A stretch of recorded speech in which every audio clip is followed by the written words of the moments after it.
Hello, everybody. Welcome from very cozy environment I'm in now.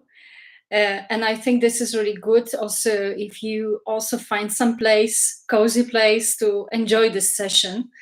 And today we're going to talk about how to create a brighter future for PhD students and postdocs. For everybody who is joining me for the first time, warm greetings from Netherlands. And I wish that also you guys look back for previous actual live sessions, which I already did. There's, I think, more than 10. So by also listening to the previous ones, you can get more idea about what is basically the content of these sessions and what we're talking about. And definitely we're talking about, that's one thing to like to show you. We talk definitely about agile mindset and importantly stretching. So stretching meaning going out of your comfort zone. And I think when we imagine transition, especially from academia to industry, this is a process where you go out of your comfort zone as an academic scientist, right? So that's where you start to think, what type of my academic skills can be transferable and be desired by industry, right? To find well-matched job. And I think that's what I'm doing also as an agile coach, because the stretching is also requiring changing mindset and acquiring agile mindset. And if you never heard what agile or agility is about, I will also put in the link after the session the workshops which I'm performing to let you experience. And that's very important, not that you have learning course when you read about agile, but important in agility is to learn by doing things. And I think that's the best type of learning by doing something, by performing interactive exercises. And we're also going to do some exercises today, so please be patient and please also stay till the end of the session. And I appreciate all of you which can stay till the end. So yes, indeed, interactive exercises to experience agile mindset are one of the most important, and that's what I also do during agile team building workshops. And as I said, I will put link where you can register for the workshops. And you can also apply your personal budget, because I think that can be also a very important part of your preparation, how to make this transition. Of course, I will be assisting you, I will be facilitator, I will be your motivator, but having such workshop or participating in such workshop or registering for such workshop can be part of the preparation for relatively I would say successful transition to industry. And now I'm PhD, and I did 4 postdocs in 3 different countries. And then I started my startup, my company in Leiden Bioscience Park. Just to remind you, it is the biggest and the oldest science park in Netherlands.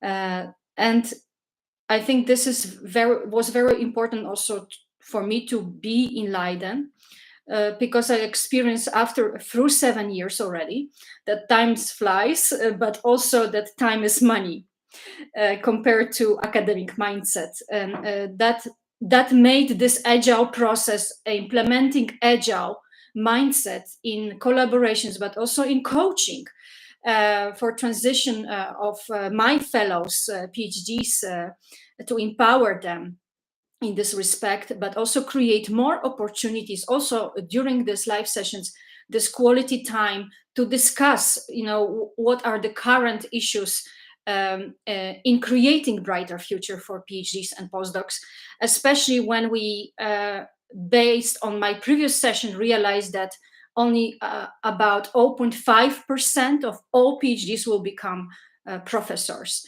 So the majority almost has to, not only wants to, but has to find another career path and discover it based on your unique strengths. So that's what I'm doing as a coaching, and this is something which I'd like to share as an inspiring agile introduction.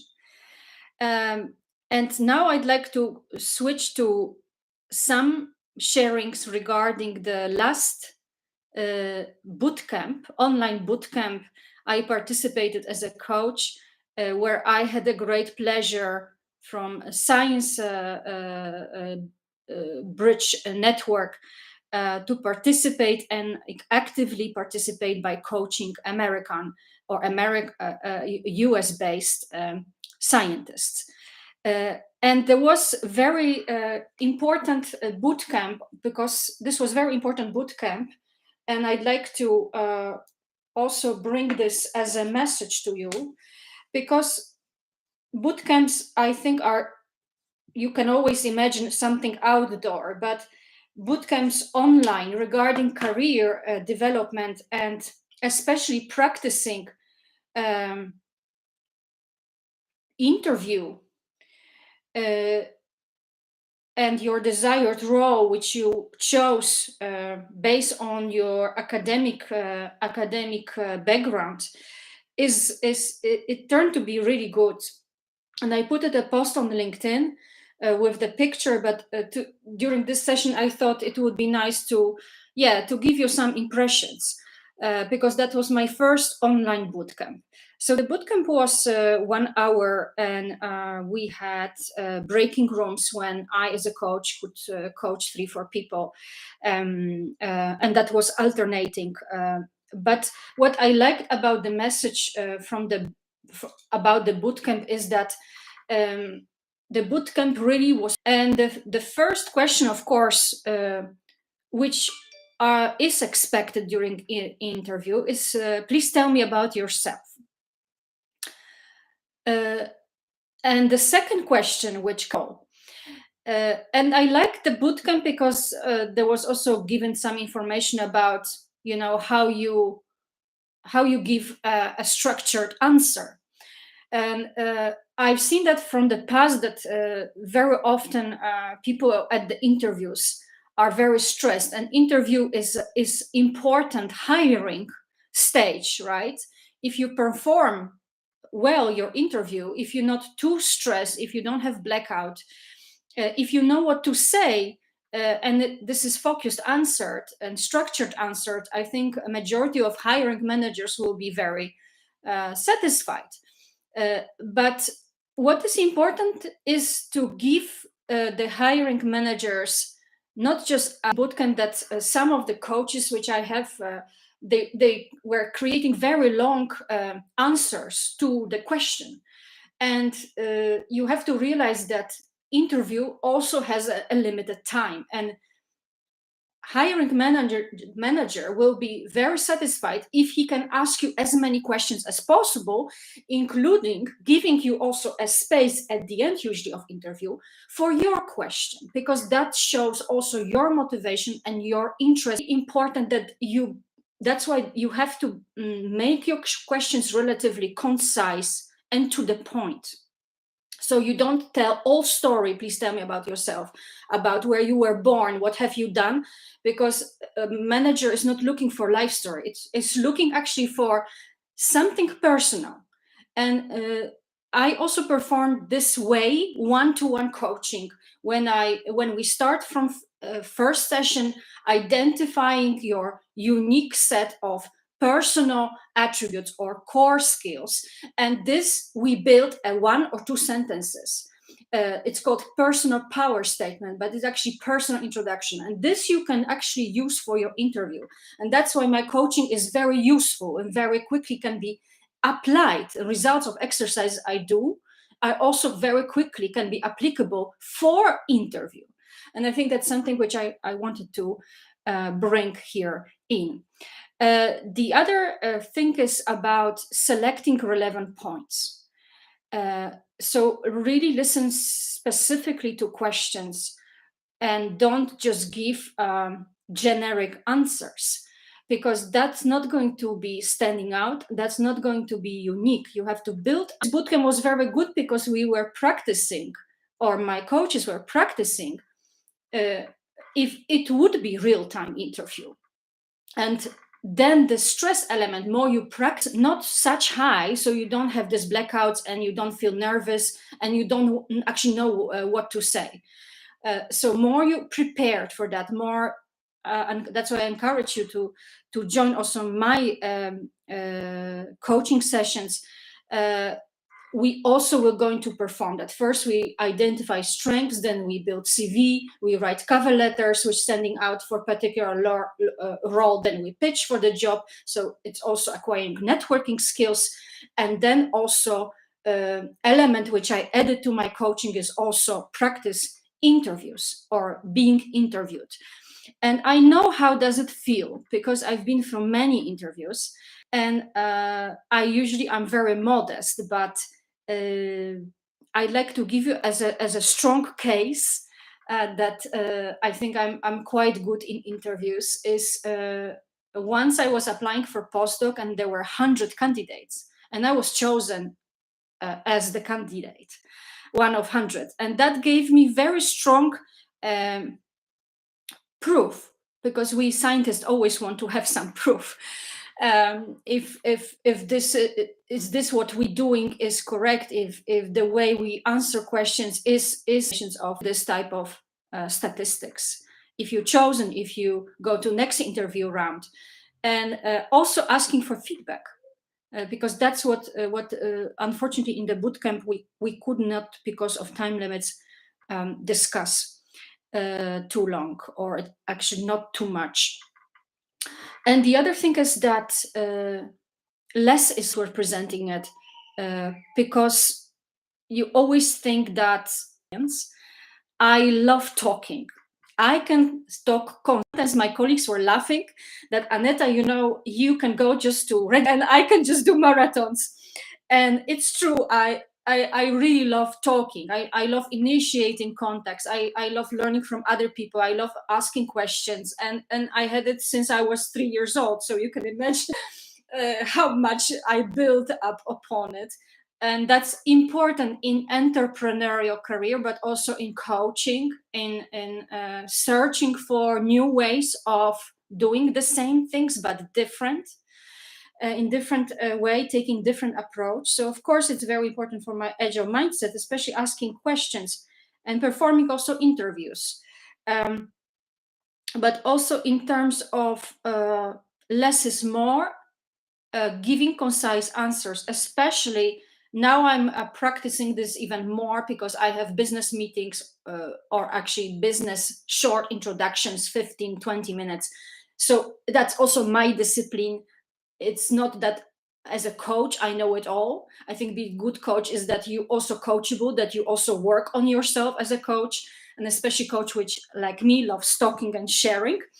And that's why I have also a YouTube channel, and that's why the sessions are also here. I also have to keep it in mind that less is more. So that's something which also is part of choosing correct words which you implement in your answers. I call it keywords. And in a way, build upon these keywords your answer. That's the quickest you can make something very unique, authentic, and concise and relevant to the question which hiring manager is asking you. So please be concise. 1 minute answer, I would stick to 1-2 minutes answer, not more than that. So that this dialogue can be in a way initiated. Otherwise it's just your monologue. And hiring manager, that's what I also sometimes seen during the bootcamp, being in the role of hiring manager, I had to sometimes like interrupt because there was no space for me to ask next question. So it needs to be dialogue, and this cannot just be your monologue as a job candidate. So that's what I'd like to share a little bit from the bootcamp perspective. You can join this Science Bridge bootcamps. They are organized, and I think you can just go to SciBridge. I will also put it here on the in the comments. And you can join. You are all PG students, postdocs, which are in transition. You can join this bootcamps, but also I will make a link to my coaching. If you're interested, please contact me, because then the difference compared to bootcamp is that you will have coaching one-to-one with me. So very personalized. Every person has different. It's not only about think about personality, but has different point of view, has different background, has different nationality, because I love to coach multinationals. I've been in many international labs, and I always loved international vibe. This is actually enriching me also. I'm really happy to coach you one-to-one.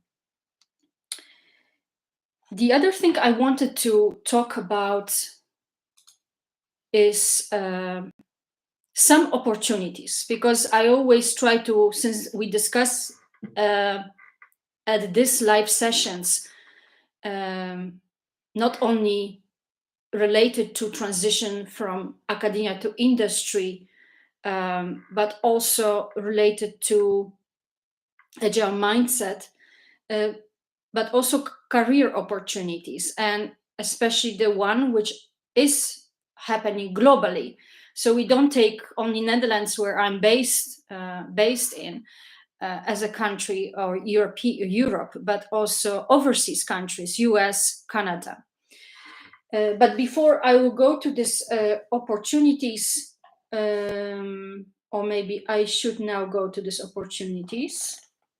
Yes, maybe that's a good direction, because I also like to, I have in mind also presenting for you some exercise, so you can also experience during this live session some exercises. And it's not, I'm just talking about agile, but you can experience a little bit, get some flavor of agility, or mental agility. But before I go to it, I think I'd like to share with you something interesting. And I recently found very great report from Greater Sacramento, Life Sciences Report 2023, because I know that a lot of you is looking for jobs on LinkedIn, looking for informations on the LinkedIn, but LinkedIn is not the only site. Of course, there are science jobs, there is nature jobs profile, but there's many more informations which you can actually find in the era of information of internet, which we are living, and take advantage of this information. So this is a report, and I will put a link to this report in the comments after the session. Was done in collaboration with Greater Sacramento Economic Council, CRE, and it's examining actually the space, the science space, or science, I would say.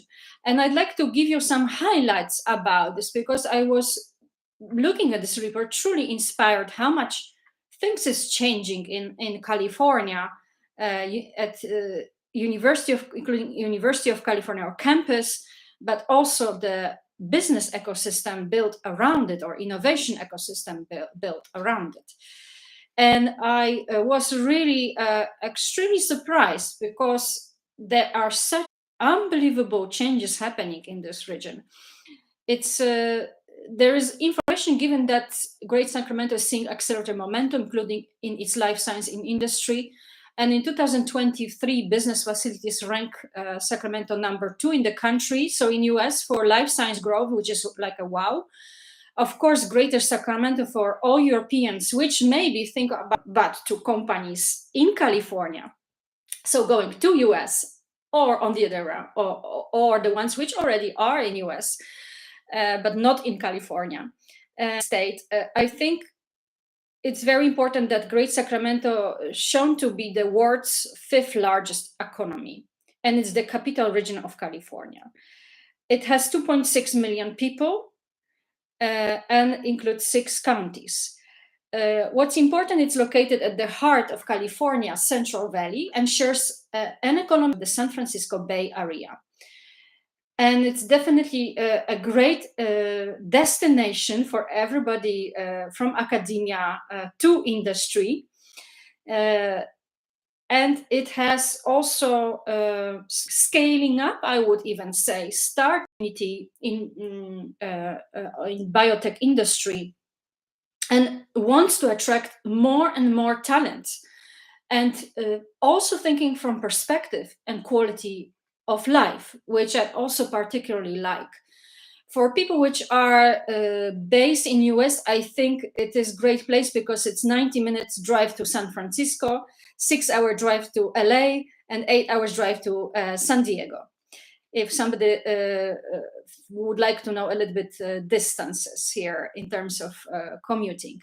And what I also would like to now stress about that Great Sacramento is experiencing incredible momentum, as I already mentioned, because the region grew by over 2% between 2019 and 2022, so even during Corona time, and is projected to grow by 5% over the next 5 years. And with a current Boston even, San Diego and San Francisco, Greater Sacramento is and will continue to be a top growth market among national science hubs. Since I'm also scientist and coach, but there's Greater Sacramento population grew by 2.4% compared to Washington, Seattle, Boston, Denver, San Diego, even very much. In terms of top market for diversity, because we also talk here about multinationals, over 52% of the population is non-white, making it more diverse than Philadelphia, Seattle, Denver, and Boston. So this is important. This is important information also for situations which I may understand from previous years regarding this job market or overall in US. As a European, I know about how a difficult problem this is people. And here actually apparently there is 7% of Black population or Black people is actually in 2023 is part of Sacramento and is contributing to the industry, and that's a good result because it rankings, because I know that some people love rankings. So it's number 1 city for females. So that's also empowering females entrepreneur in tech or tech entrepreneurs. It's number 2 most diverse city in US, and number 2 city for diversity in tech. So multi-tech, whatever you call it. Number 3 city for diversity is in STEM, so science, technology, engineering, and math, which I found unbelievable how diverse and how enriched this ecosystem is continue to be and continue to grow.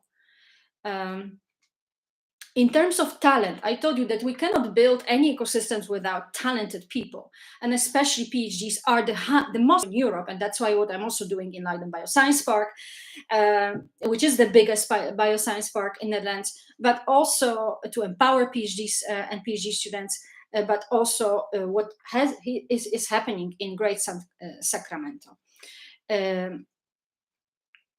There is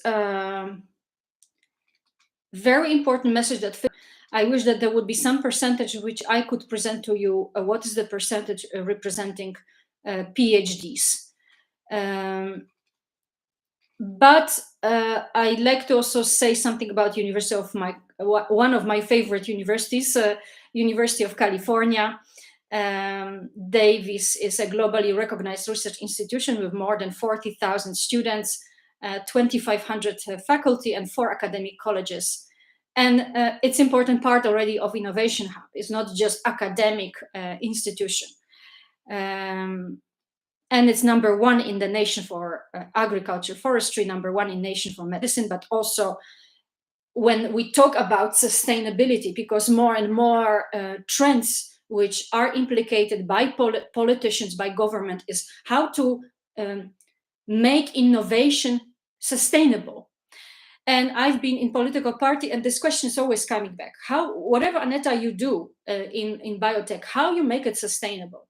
And I always try to explain politicians it's important that they are involved. They understand the impact of science. They understand that they need to not just to see scientific reports, but talk to scientists, actively also I think support them in terms of potential different governmental funding programs. And if the funding programs, governmental funding programs, will be sustainable long term, then all postdocs in creating also sustainable, not just brighter, but sustainable future for them. And I think I should sometimes change the title of these sessions, how to make a brighter future, not only brighter, but I think how to, the challenge is how to make more sustainable future for PhD students and postdocs. Regarding external research funding of University of California, it's, as I told you, it's top-ranked institution, and it got $1.07 billion dollars as external research funding, so that's quite a lot. 275 for all of you which are excited by the numbers, millions dollars from NIH funding in 2022. That's actually top 6 universities. So it's really special place. More than 1,500 patents on record, including 305 from College of Agriculture. Agriculture becomes important not only in terms of bioenergy, biomaterials, water energy, but also bioprocessing. And finally, food for health and well-being, but made basic FGF, so growth factors. And that's quite revolutionary, a change where plants produce factors which normally are animal derived and are important also for regenerative medicine, for regeneration, for stem cells, which is my sweet spot. And that was quite amazing that agriculture not necessarily can be connected to typical fields, but also even to regenerative medicine and tissue, and I would say regenerative medicine and cell biology. So that's something which I like to bring. And I think compared to European universities, I think University of on record and strong patent portfolio. So that's quite amazing. Of course, we should not forget about Californian wines. I think all of you could, I even had the opportunity to taste it. That's also a very important area of biotech innovation in California. And 14.6 thousand jobs in science. I think that's why Sacramento is number 2 US market for life science growth. And that's really important. I think something which I would like to even put under the comments, so people realize also in US postdocs, PhD students, which are in other states, that it's worth to move to Sacramento to continue and pursue your scientific career in life sciences and moving to industry. And there's 130 startups formed since 2013. So 100 seed and seed-rated companies. So I was really amazed looking at this report, and also R&D. So it's really fascinating data, and I encourage you to look at this data carefully. And because of this report, I also got interesting information about region. It's not a manufacturing facility, so it's manufacturing facility, but also a company like Penumbra, which is a medical device company, new to market, signed 160,000 SF lease in Roseville in 2018 and expanding by additional 97,000 square feet in 2022. So it's expanding in terms of space, but if companies are expanding in terms of space, they of course the space need to be taken care by employee, by floor employee, so by new scientists, new hires. So that's an important message to follow, also for all you guys which look for jobs. They're going to expand on they usually big companies are always on their website publishing the report from each year, and there are data about what are our plans, at least some news about that. And if there are news that there is increase in the space, or there are new manufacturing facilities built, that's where these informations are published in the reports. And that's why I would advise you to looking for potential companies which you would like to apply for. Look at the reports and look how growing has already clean room and wet lab space, and additional wet lab bench spaces for lease by science startups. So you can just rent a lab. I think that's also a good message for everybody who wants to start like me, be scientist, entrepreneur, to know if there are wet labs, bench budgets for that and funding. And there was also Turtle Tree, which is 24,000 square feet new to market R&D lease in West Sacramento to scale up. So this time already moved from startup to scale up its pilot facilities to manufacture cell-based milk. So there are some more companies. I think I just will publish this in the comments so you can really carefully look into it. And it's I think the better in California is in California. So I think that's something which is relatively important to see. And compared to other places, as I said, there is increase also in hiring, and Sacramento represents one of the top markets for R&D sector, with expanding facilities, manufacturing, but also wet labs, and creating facilities for lease, but also scientific jobs in industry. So it's amazing. I think I was really under huge impression, and for, of course, wine lovers or beer lovers, this is also a great place to be, except the beach. And I also realized, because living in Netherlands, being married to Dutch person, I realized since Dutch people are very practical, probably if there would be Dutch person or Dutch postdoc which wanted to Sacramento, based in Sacramento, Great Sacramento region, probably the Dutch person will ask me, well, this all sounds great, but what about a place to live? What about, is this affordable? And I think, yes, based on this report, it is quite affordable.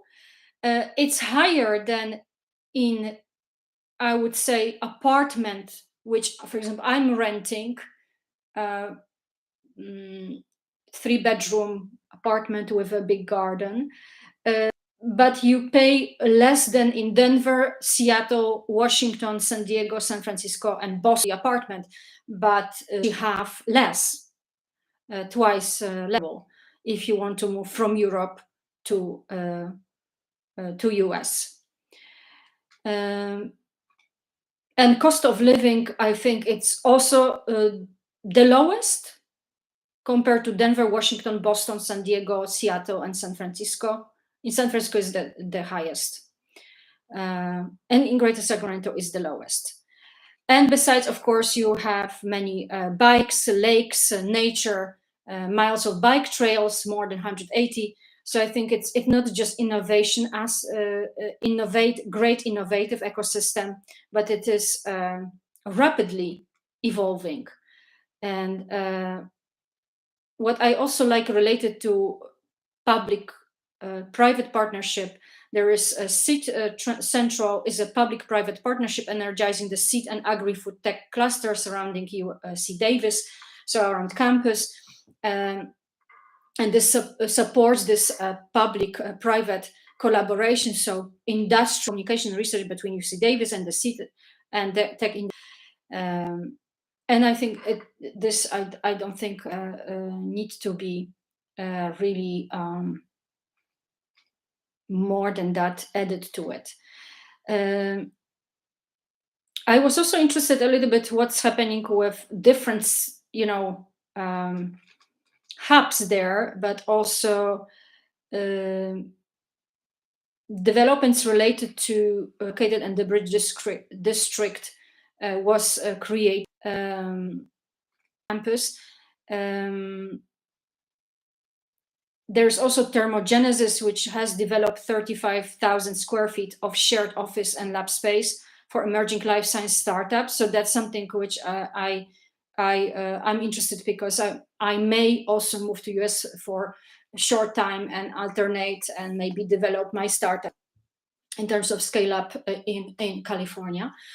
But that is an option. So it's good also for me to know that, but also good as a coach to tell you that, yeah, all the spaces which are developing space for startups, also the port, which is it's called also ecosystem driver, has 1.1 million square foot manufacturing, including GMP, CGMP opportunity, which is allowing life science users to have a lot of facilities which are shared, even GMP facilities, which are dedicated for users, so life science users. And I think that's quite different compared to Europe, because I think in Europe we have very limited facilities. In Leiden Bioscience Park we have some, but not so big. So it's good to see that these facilities, of course, there are companies which are developing their own GMP facility, so they have it more indoor facility, but there's also possibility to share or use or rent these facilities. And the rest, I think, information, I'd like to share more with you. I think I will stop at this moment to share about Great Sacramento and possibilities to move as a transition from American or Californian biotech ecosystem. And that's something which brings me now to something which not necessarily is positive and happening in Leiden. And as I said to you, I'm a coach, but of course, in terms of transition and academic industrial collaborations, where I develop innovations or innovative projects, collaborative projects, interdisciplinary collaborative projects, I'm very concerned about last article which appeared into the newspaper of Leiden University, Mare. And this is, I told you that this is the newspaper which is in Dutch, but there's also English translation. So I think for people which know, which are also watching me, which are my subscribers, Dutch PhD students, and postdocs, it's also important to follow such news. And I know that you don't have time for everything. Probably you are mostly reading articles, but that's why these sessions are also for you to share some highlights, which have consequences also on job market.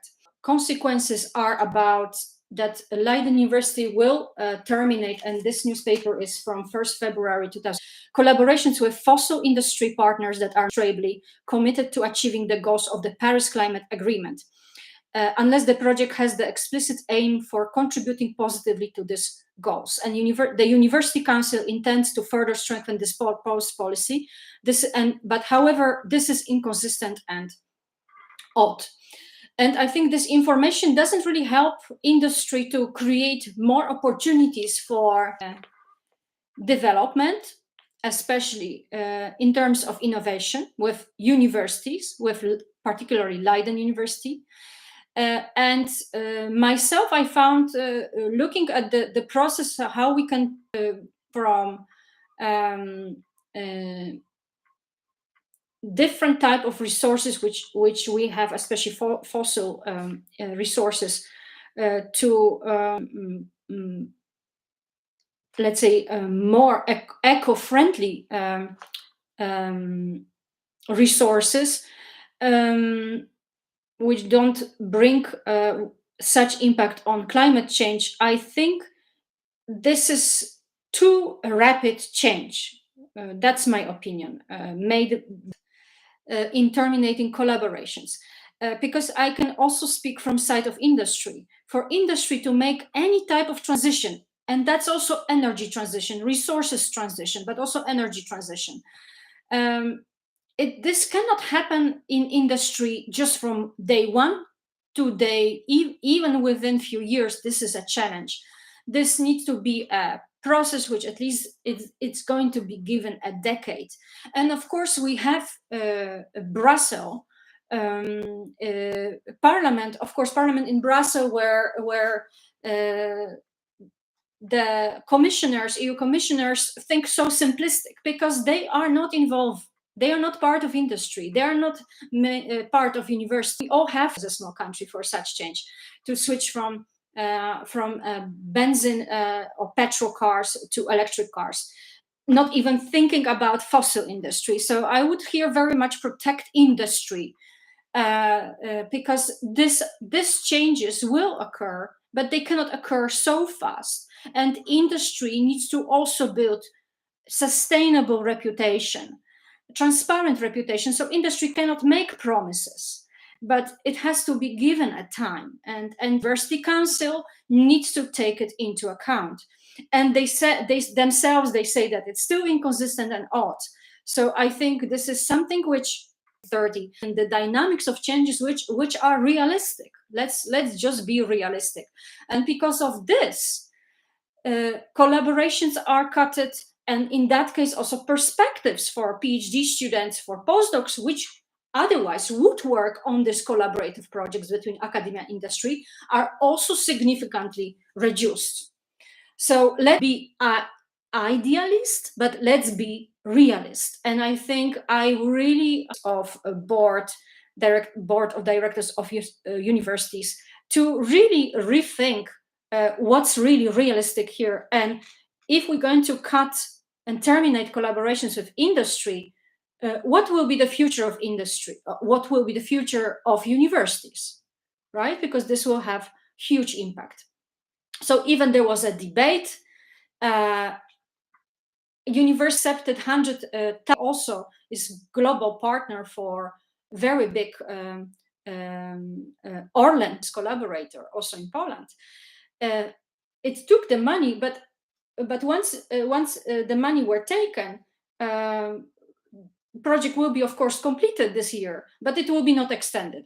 And that's something which I still don't politicians, commissioners, but this has nothing to do with reality, and the decisions which universities are making is not necessarily wise decision in terms of sustainable growth also, and in terms of creating opportunities, because with academic time in industry. So I'm definitely actually was surprised by this fact in terms of creating sustainable future for PhD students and postdocs, and future of universities and funding, because that also comes to funding programs. But that's of course lesson which probably the university will learn in future, that it's good to be realistic and don't make radical changes in terms of making collaborations with industry. I think that's very bad book, which I'd like to always share with you. This is the book, which is one of my favorites, Think Like Da Vinci. I'd like to give some exercise about boosting your mindset, boosting your genius, the way you think. And I very much like this book because this book applies 7 Da Vincian principles, how to boost your everyday genius. But for me, it's how to boost your every day. Mindset, the way you think, and explore it in different way. And of course, Leonardo was great painter, sculptor, scientist, architect, visionary. And I think his mindset was truly agile, adaptable, flexible in terms of different disciplines he was developing himself. And one of the paths this book recognizes is Da Vincian principle. So expanding your brain thinking or mindset by experience. And what I'd like to focus here is as a self-assessment. Maybe that's the first thing which I would like you to do and answer the question. The first question from self-assessment is, as a part of exercise, I am willing to acknowledge my mistakes. So I would like that you will agree with this or not. The next one is, my closest friends would agree that I am willing to acknowledge my mistakes. The next one, I learn from my mistakes and rarely make the same one twice. The next one, I question conventional wisdom and authority. The next one, when a celebrity I admire endorses a product, I'm more likely to buy it. And the next one, I can articulate my most fundamental beliefs and the reasons I hold them. The next one, I have changed a deeply held belief because of practical experience. The next one, I persevere in the face of obstacles. The next one, I view adversity as an opportunity for growth. The next one, I'm sometimes susceptible to superstition. The next one, in considering new ideas, my friends and associates would say that I am gullible and new agey. B, a close-minded cynic. Or C, an open-minded skeptic. So these are, please listen to all these statements and answer yes or no. And that is first exercise, because knowing self-assessment, we're going to be persuading to believe as in something. Easily be persuasive to believe in something. So that's the gullible here. But I like that you now answer these questions yes or no, and knowing this, using this as a base for next session, we're going to move to next exercise. But this will show you how flexible and how, if you are acknowledging your mistakes, if you learn from your mistakes or not. So that's basically the part of this important key part of this self-assessment, because we're going through next exercise, learn how through exactly experience, tapping in your experience, learn from this mistakes and learn from this experience. So that's something which is very important to boost also agile mindset through experience, learning by doing, learning by making mistakes in that case. So I would like to thank you very much for actively listening, for attention, and I hope content which I presented is very useful for you. I hope it's useful. And please, for people which are not yet subscribed, I really would like to ask you cordially to subscribe. This doesn't cost anything, but we want to build this channel. We want to build this community and create, because of this build community or growing community, more opportunities. So please subscribe to my YouTube channel. And thank you again. Warm greetings from Netherlands, and see you next time. Bye.